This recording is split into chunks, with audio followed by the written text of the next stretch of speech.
मैं तो उसे कमरे में अपनी दोस्त को तलाश करने गई थी, पर मुझे क्या पता था कि मुझे मेरी दोस्त तो मिल जाएगी, पर पहले जैसी नहीं मिलेगी। क्योंकि आज जो उसके साथ हुआ था वह जानकर आप लोग भी हैरान रह जाएंगे और सोचने लगेंगे कि क्या भगवान का बनाया हुआ मनुष्य इस हद तक पहुंच चुका है कि अब वह कुछ भी कर सकता है। मैं आप लोगों को यह सच्ची कहानी सुनाने से पहले इतना जरूर कहना चाहती हूं कि अब यह समाज समाज नहीं रहा। इसे समाज कहना छोड़ दें। अब यह एक जंगल है और जो यहाँ पर शिकारी नहीं होता है वह यहाँ पर शिकार होता है। और मेरी दोस्त के साथ भी यही हुआ था। क्योंकि वह खुद शिकारी नहीं थी, इसलिए शायद शिकार हो गई। उसका नाम माला था। वह बहुत ही ज्यादा सुंदर और खूबसूरत थी। उसकी बड़ी बड़ी आंखें मुझे बहुत अच्छी लगती थीं। उन आंखों में बड़े बड़े ख्वाब भी थे और उम्मीदें भी थीं। वह अपने परिवार वालों के लिए, अपने देश के लिए कुछ करना चाहती थी। हम लोग मेडिकल कॉलेज में पढ़ते थे और डॉक्टर बन रहे थे और हमारे आखिरी दिन थे। इसके बाद हमारी ड्यूटी भी शुरू होने वाली थी। पता है, बहुत से लोग डॉक्टर बनना चाहते हैं, पर उसके पीछे सिर्फ 2 वजह होती हैं। असल में 2 वजह ही होती हैं, बताई 3 जाती हैं। पहली ये होती है कि डॉक्टर को बहुत ज्यादा पैसे मिलते हैं, अच्छी नौकरी मिल जाती है। अगर दिन में वह सरकारी नौकरी करे, शाम में अपना क्लिनिक बनाकर भी बैठ सकता है। धड़ाधड़ कमाई होती है, हाथ में पैसा ही पैसा होता है। दिन में 100 मरीज देखने वाला डॉक्टर एक दिन में ही 20,000 कमा लेता है। तो सोचे महीने के उसके कितने पैसे बन जाते होंगे। दूसरी बात यह कि कहने में अच्छा लगता है कि मैं एक डॉक्टर हूं, या आपके माँ बाप गर्व से यह कह सकते हैं कि हमारी बेटी डॉक्टर है, हमारा बेटा डॉक्टर है। बस इतना सुनकर ही अच्छा रिश्ता मिल जाता है कि लड़का या लड़की डॉक्टर है, और यह समझेंगे इंसान की सारी जिंदगी एक अच्छे रास्ते पर बदल जाती है। लेकिन माला की ऐसी कोई सोच नहीं थी। लोग तीसरी वजह यह बताते हैं कि हम इंसानियत की सेवा करना चाहते हैं, पर ऐसा कुछ नहीं होता। जब आप डॉक्टर बन जाते हो तो आपको सिर्फ अपनी पगार से मतलब होता है। आपके हाथ में अपनी पगार आ जाए, उसके अलावा आपको कुछ नजर नहीं आता है। यहाँ तक कि कभी कभी डॉक्टर मरीज से भी तंग आ जाता है कि मरीज कैसे सवाल कर रहा है। सरकारी अस्पताल में नौकरी मिल जाए तो बड़ी अच्छी बात होती है, लेकिन सरकारी अस्पताल में सारे अनपढ़ और गरीब लोग आते हैं, जिनको ज्यादा बातें भी नहीं आती। वे सवाल भी ज्यादा पूछते हैं। लेकिन माला ऐसी नहीं थी। वह सबका बहुत ख्याल करती थी। लोग नाइट ड्यूटी से दूर भागते थे, लेकिन वह जानबूझकर नाइट ड्यूटी लेती थी। कहती थी कि रात में भी तो मरीजों को किसी की जरूरत हो सकती है। अगर हम सारे ही नाइट ड्यूटी करने से इनकार कर देंगे तो फिर करेगा कौन। यहां तक कि जब उसकी बारी नहीं होती थी और हम कहते थे कि नहीं सर, हम नाइट ड्यूटी नहीं ले सकते, तब और वह खुद ही नाइट ड्यूटी लेकर हम सबको भी बचा लेती थी। हम ऐसे अस्पताल में काम करते थे कि यहाँ पर डॉक्टर बनना भी सिखाया जाता था। लेक्चर्स होते थे, क्लासेस होती थीं, और साथ ही एक अस्पताल भी था, यानी कि लर्निंग हॉस्पिटल था। यहाँ पर हम लोगों ने पढ़ाई की और अब हाउस जॉब के लिए इधर ही हमारी नौकरी लग गई थी। मैं उसको कहती थी कि इतनी ज्यादा अच्छी बनने की जरूरत नहीं है कि लोग तुझे गिलाने वाला समझ के निकाल जाएं। पर वह कहती थी कि मैं बड़ी मुश्किल से डॉक्टर बनी हूं। मेरी माँ ने अपना गहना बेचा है, मेरे बाप ने अपनी छोटी सी गाड़ी बेच दी। मैं एक छोटे से शहर से आई हूं और यहां आकर अब डॉक्टर बन गई हूं। तो मैं इंसानियत की सेवा नहीं करूं तो फिर मेरा यह सब करने का क्या फायदा। पैसा तो कोई और काम करके भी मिल जाता है। एक औरत के लिए पैसा कमाना क्या मुश्किल होता है।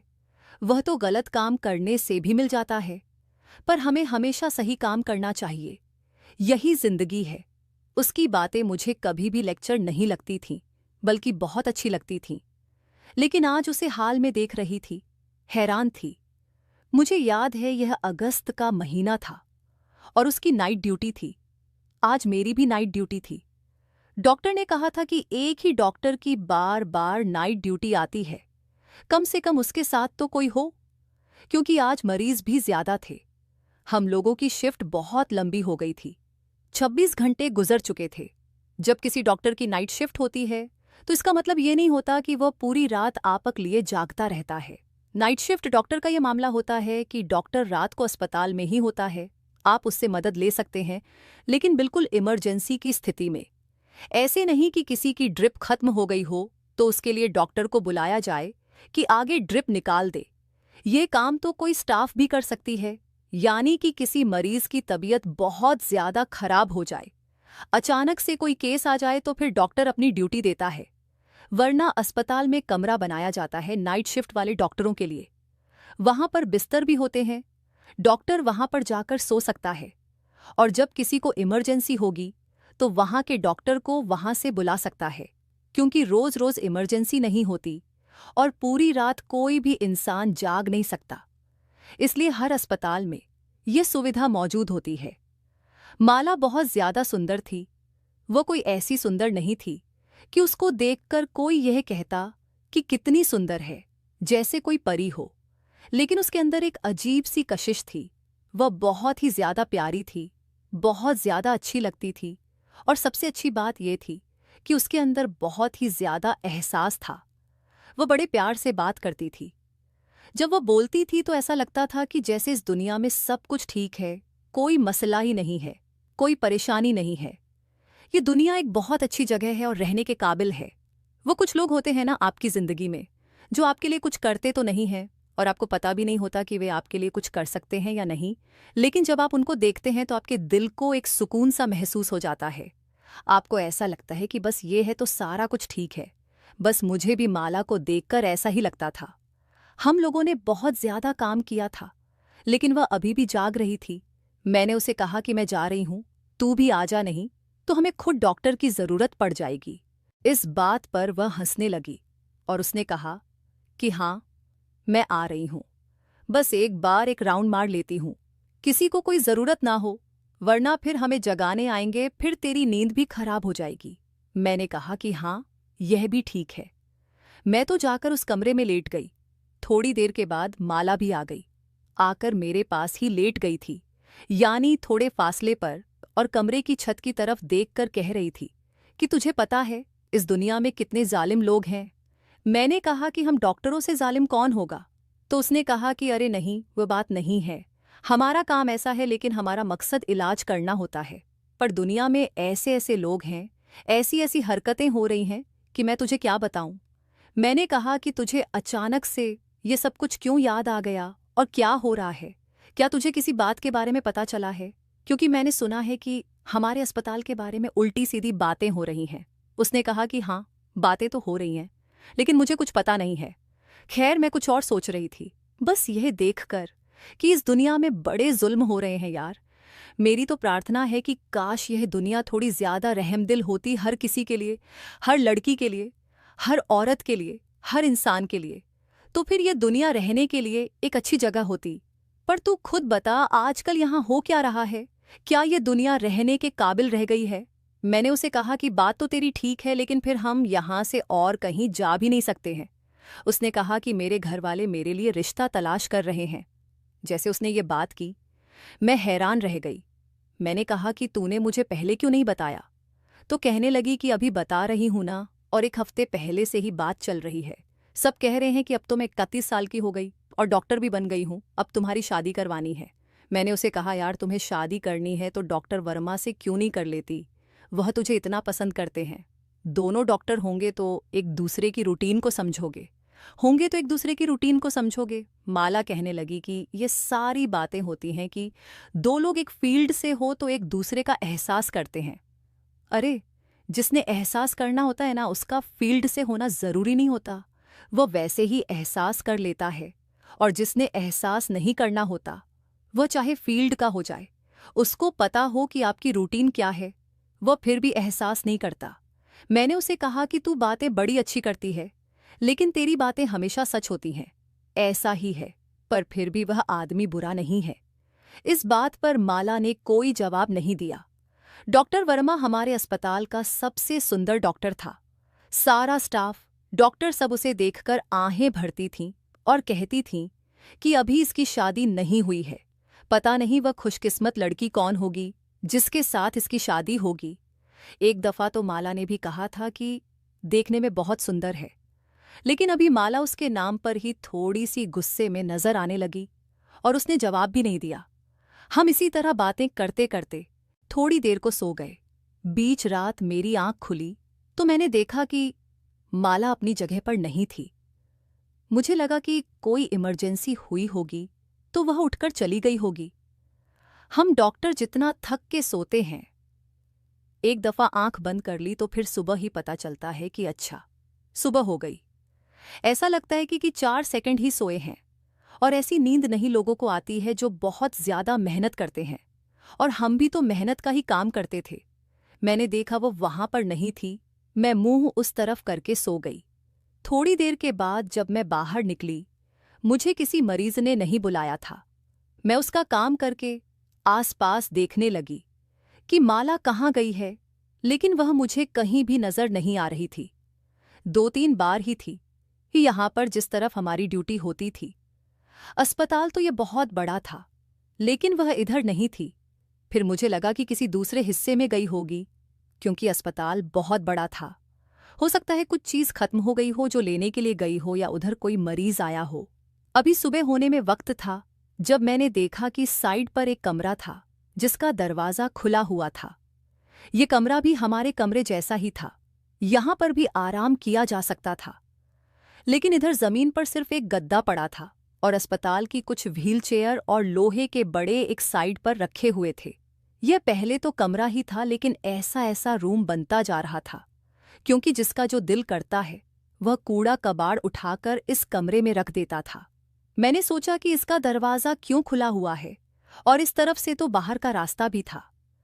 लोग आते जाते थे। सुबह हो रही थी। हमारे अस्पताल में एक रूल था कि रात के वक्त अगर किसी मरीज के साथ कोई आदमी आया है तो वह अंदर नहीं रुक सकता था, बल्कि वह बाहर इंतजार करता था। लेकिन जब सुबह के 6 बजते थे तो सुबह के 6 से लेकर रात के 9 बजे तक आदमी लोग भी अंदर आ सकते थे। इसलिए मुझे सोचा कि मुझे यह कमरा बंद कर देना चाहिए, क्योंकि यह न हो कि इधर से कोई आए और कोई लोहे की चीज उठाकर सीधा ही निकल जाए। किसी को पता भी नहीं चलेगा, क्योंकि कुछ एक हफ्ते से हमारे सारे अस्पताल के सीसीटीवी कैमरों को भी बंद कर दिया गया था, जबकि आज तक ऐसा नहीं हुआ था। बताया यह जा रहा था कि कैमरे खराब हो गए हैं, इसलिए दोबारा से नए लगवाने पड़ेंगे। खराब कैमरे चलाने का कोई फायदा नहीं, इसलिए बंद कर दिए गए हैं। मैं उस कमरे का दरवाजा बंद करने लगी थी जब मैंने सामने का मंजर देखा। मुझे कुछ अजीब सा दिखाई दिया। 4 सेकंड मैं ऐसे खड़ी थी कि जैसे मेरे अंदर सांस नहीं है, और फिर मैंने अपनी पूरी ताकत लगाकर अपने हलक के अंदर से वह चीख निकाली जो मेरे सीने में ही दब के रह गई थी, और मैं बुरी तरह से चिल्लाई।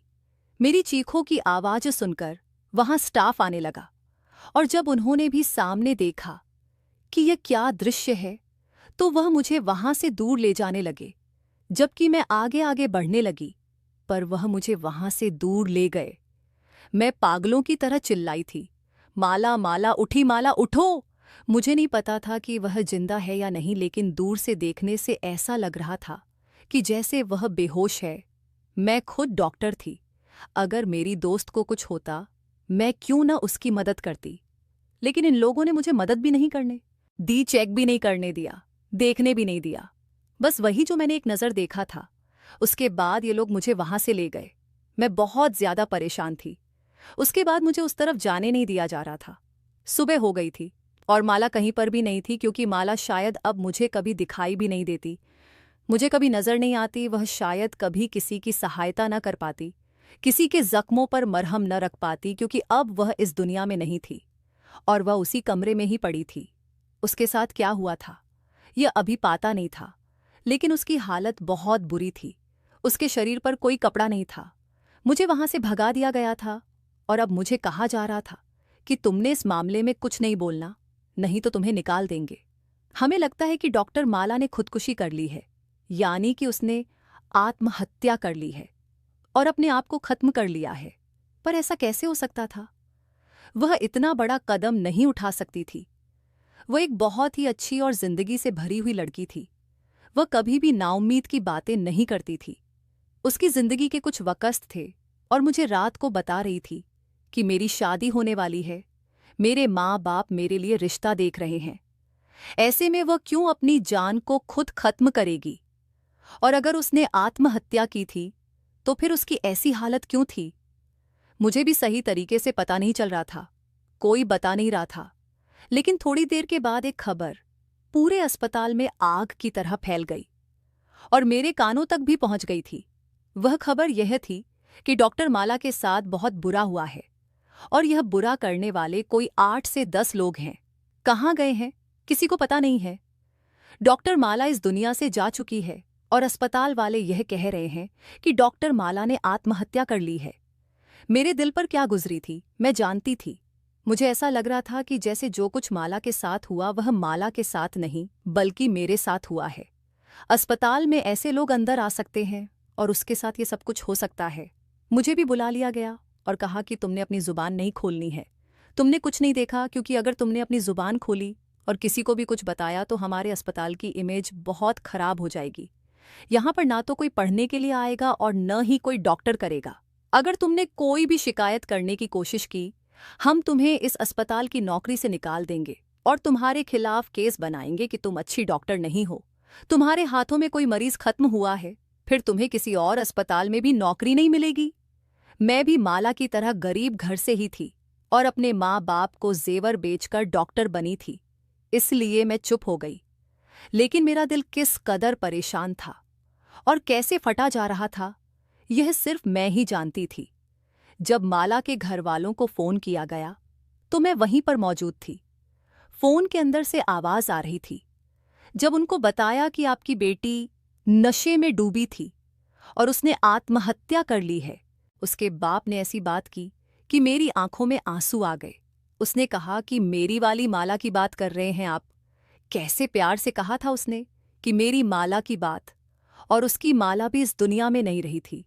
सर ने कहा कि हाँ, उसी की बात कर रहे हैं, उसने आत्महत्या कर ली है। लगता है उसकी जिंदगी में कोई लड़का था जिसके पीछे उसने ये सब कुछ किया है। आप आ जाएं, उसकी बॉडी कलेक्ट कर लें। और हम लोग मजाक नहीं कर रहे हैं। एक तो फिर आपको ये बात बता रहे हैं कि आपकी बेटी माला शर्मा ने आत्महत्या कर ली है। आप लोग आ जाएं ताकि बाकी की कार्यवाही हो सके और आपकी बेटी को आपके हवाले किया जा सके, नहीं तो पुलिस केस बन जाएगा। मैं तो माँ बाप के बारे में सोचकर आज तक दुखी हूँ, जिनको ऐसी खबर मिली। जब वह वहां से अपने घर से निकले होंगे, किस तरह निकले होंगे? क्या वह रो रहे होंगे? क्या एक दूसरे से यह बात कर रहे होंगे कि पता नहीं सच है या झूठ? अपनी बेटी को बार बार नंबर मिला रहे होंगे, लेकिन उसका फोन बंद जा रहा होगा। फिर इतना लंबा सफर करके बोलो यहां पहुंचे तो अस्पताल वालों ने बॉडी देने से इनकार कर दिया और कहा कि अभी कुछ बातें हैं जो हम देख रहे हैं। उन्होंने यह तो बता दिया था कि माला इस दुनिया में नहीं है और एक नज़र माला को दिखाया भी था। उसके माँ बाप की हालत बहुत अजीब थी। दोनों ही बूढ़े थे। उनकी एक ही बेटी थी और उसके 2 भाई और भी थे। हालत बड़ी खराब थी दोनों की। मुझे उसकी माँ जानती थी। मेरे से पूछने लगी। मुझे जो पता था मैंने बता दिया और यह भी बताया कि अस्पताल वाले मुझे भी धमका रहे हैं, कहते हैं कि आपको नौकरी से निकाल देंगे। उन्होंने कहा कि तुम एफआईआर नहीं करो, हम तुम्हारा नाम कहीं भी नहीं लेंगे। मैं उनको कैसे तसल्ली देती? 3 घंटे का इंतजार करवाने के बाद उन्होंने माला को उसके माँ बाप के हवाले किया और वह वहां से उसे ले गए। पोस्टमार्टम भी करवाया गया था। पोस्टमार्टम की रिपोर्ट ऐसी थी कि देखकर आंखों में आंसू आ जाते थे। जिसको भी इस बारे में पता चलता वह हैरान रह जाता था। उसके बाद मैं वापस अपने घर आ गई। मुझे भी बड़ी मुश्किल से छोड़ा था। बार बार मुझे कह रहे थे किसी को कुछ बताना नहीं, और मेरा जो फाइनल बयान लिखवाया था उसमें मुझसे ये लिखवाया गया था कि मुझे कुछ नहीं पता। मैं तो सो रही थी, माला भी कमरे में सो रही थी, लेकिन सोने से पहले वह यह कह रही थी कि मैं आत्महत्या करना चाहती हूँ। जब मैंने पूछा तो उसने बताया नहीं कि वजह क्या है। और उसके बाद जब मैं सुबह उठी तो वह आत्महत्या कर चुकी थी और मैंने उसे कुछ ऐसी हालत में देखा था। मुझसे यह बयान ले लिया गया और मैंने भी दे दिया, क्योंकि मैं भी अपने माँ बाप की इकलौती बेटी थी। क्या मैंने अपनी दोस्त के साथ गद्दारी की थी? शायद हाँ। मेरे दिल पर 2 बोझ थे। एक तो यह कि मेरी दोस्त इस दुनिया से चली गई, वह भी ऐसे बुरे तरीके से, और दूसरा बोझ जो मेरे दिल पर था वह यह था कि मैं उसके लिए कुछ कर नहीं सकी। उल्टा मुझे अपना बयान भी बदलना पड़ा। कैसा जमाना था। मैं घर आ गई। लेकिन शाम तक यह देखकर हैरान रह गई थी कि माला के लिए पूरा शहर निकल आया था। सब लोगों को बात का पता चल गया था। बात बाहर कैसे निकली यह कोई नहीं जानता है। यहाँ तक कि तस्वीरें और वीडियो भी वायरल हो गई थीं। माला इस दुनिया से चली गई, उसकी अंतिम घड़ी भी गुजर गई, लेकिन अब सब लोग उसके लिए इंसाफ मांगने के लिए और माला से हमदर्दी कर रहे हैं। उन लोगों को भी फिक्र है एक लड़की की जो अभी दुनिया में तो नहीं है, लेकिन कम से कम उसे इंसाफ तो मिलना ही चाहिए। मेरे दिल पर भी एक बोझ है। मैं इस बोझ को कम करने के लिए ही यह कहानी किसी तरह आप लोगों तक पहुंचा रही हूं, क्योंकि सब लोगों को असल बात का पता होना चाहिए, ताकि लोग उसकी मदद करने के लिए बाहर निकलें और सब मिलकर आवाज उठाएं, ताकि कुछ न कुछ हो जाए। माला एक छोटे से परिवार, एक छोटे से शहर से थी, जहां से किसी आम लड़की का डॉक्टर बनकर निकलना कोई आसान या आम बात नहीं होती है। उसे उसके लिए बहुत ज्यादा मेहनत करनी पड़ती। डॉक्टर वही बनता है जो मेहनत करता है, और ऐसे छोटे से शहर से उठकर डॉक्टर बनना एक बहुत बड़ी बात है। कुछ डॉक्टर बहुत ज्यादा बदतमीज होते हैं, मरीज के साथ बदतमीजी करते हैं, उसके साथ आए हुए लोगों के साथ बुरी बुरी बातें करते हैं, उनको बाहर निकाल देते हैं। ये नहीं समझते हैं कि कोई भी इंसान जो मरीज के साथ आता है वह अस्पताल को सुध समझकर नहीं आता। उसे कोनों कोनों में जाकर यह नहीं देखना होता कि यह अस्पताल कैसा है, कौन सी चीज कहाँ पड़ी है। जाहिर है वह अपने मरीज के लिए ही परेशान होता है, लेकिन कुछ डॉक्टर उसे बुरी बुरी बातें सुना देते हैं और कहते हैं कि हम संभाल लेंगे, आप यहाँ से चले जाओ। मुसीबत तो वही होती है ना जो आपके अपने ऊपर होती है। दूसरे की मुसीबत तो आपके लिए कुछ नहीं होती।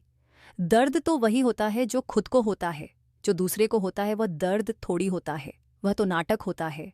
इस तरह के डॉक्टर भी होते हैं और हर इलाके, हर शहर, हर देश में होते हैं, और हम सब जानते हैं कि हमारा भी कभी न कभी ऐसे डॉक्टर से पाला जरूर पड़ा। लेकिन अगर मैं माला की बात करूं तो मैं अभी भी यह सोच सोच कर रो रही हूं कि एक तो वह बहुत अच्छी डॉक्टर थी, और फिर वह कितनी ज्यादा अच्छी डॉक्टर थी। वह सिर्फ डॉक्टर ही नहीं थी, उसे इंसानों से प्रेम था। वह कहती थी कि मैंने सबकी सेवा करनी है। अपने से ज्यादा वह अपने मरीजों के बारे में सोचती थी, कहीं भी गलती नहीं करती थी, बहुत तेज थी, उसके अंदर काम करने की सच्ची लगन थी। वह कभी भी अपने काम से थकती नहीं थी। वह कहती थी कि जो काम करने के मैंने सपने देखे, मैं उस काम को करने से क्यों परेशान होंगी, मैं तो कभी भी नहीं थकूंगी। वह ऐसे तेज तेज भागती, एक मरीज भले उसे 10 दफा बुलाता, वह कभी भी गुस्सा नहीं करती थी। उसके चेहरे से भी नजर नहीं आता था कि उसको गुस्सा आ रहा है, बल्कि वह अच्छे तरीके से जवाब देती थी और अच्छे तरीके से बात करती थी। नाइट ड्यूटी भी तो इसीलिए बार बार लगवाती थी, क्योंकि मुझे पता था कि नाइट ड्यूटी मुश्किल होती है, लेकिन रात में भी मरीजों को डॉक्टर की जरूरत होती है। इस देश को, सच अस्पताल को, ऐसे इलाके को एक बहुत अच्छी डॉक्टर से महरूम कर दिया। नहीं तो वह बहुत अच्छी डॉक्टर बनती और इससे भी ज्यादा नाम बनाती, लोगों की मदद करती, क्योंकि ऐसे लोग हजारों में कम होते हैं। लेकिन मैंने एक बात देखी है कि अच्छे लोग जल्दी मर जाते हैं। कहते हैं कि जब तक इस दुनिया में एक भी अच्छा इंसान बाकी रहेगा, तब तक यह दुनिया खत्म नहीं होगी। इसलिए शायद सारे अच्छे इंसान ही सबसे पहले इस दुनिया से चले जाते हैं और बुराई देर से मरती है। बस अब वह हुखे हमारी यादों में है। उसकी तकलीफ, उसका दर्द तो खत्म हो गया, लेकिन हम सब लोगों का शुरू हो गया, क्योंकि उसने जाते जाते हमें ये दिखा दिया कि इस दुनिया में कितने बुरे बुरे लोग मौजूद हैं और हम लोग यहाँ पर महफूज नहीं हैं, सुरक्षित नहीं हैं। क्योंकि यहाँ पर ऐसे बुरे लोग भी रहते हैं, और जो लोग इस समाज में नए और आगे लेकर आ रहे हैं, अपने बच्चे पैदा कर रहे हैं, उनको चाहिए कि वह अपने बच्चों का ख्याल रखें और उनको इतना मजबूत और बहादुर बनाएं कि कल को उनके साथ बुरा करने वाले के साथ वह खुद ही लड़ सके। अब हर इंसान को हीरो बनना पड़ेगा। एक हीरो सारी दुनिया को नहीं बचा सकता, हम सबको अपना हीरो भी बनना पड़ेगा। आप लोग बताइएगा कि आपको इस बारे में पहले से पता था या नहीं, और यह जानने के बाद आपको कैसा लगा और आप इस बारे में क्या कर रहे हैं। क्या आपने भी बाहर निकलकर उसका साथ दिया है, या कहीं पर कोई ऐसा छोटा सा भी कदम उठाया है जिससे यह पता चले कि आप उस बेचारी लड़की के साथ खड़े हैं। जितना हो सके उतना डॉक्टर के लिए आवाज उठाएं, ताकि उस दरिंदे को सजा मिल सके जिसने इतनी बड़ी हैवानियत को अंजाम दिया। दोस्तों वीडियो कैसा लगा कमेंट करके ज़रूर बताएं। वीडियो को लाइक और चैनल को सब्सक्राइब ज़रूर करें।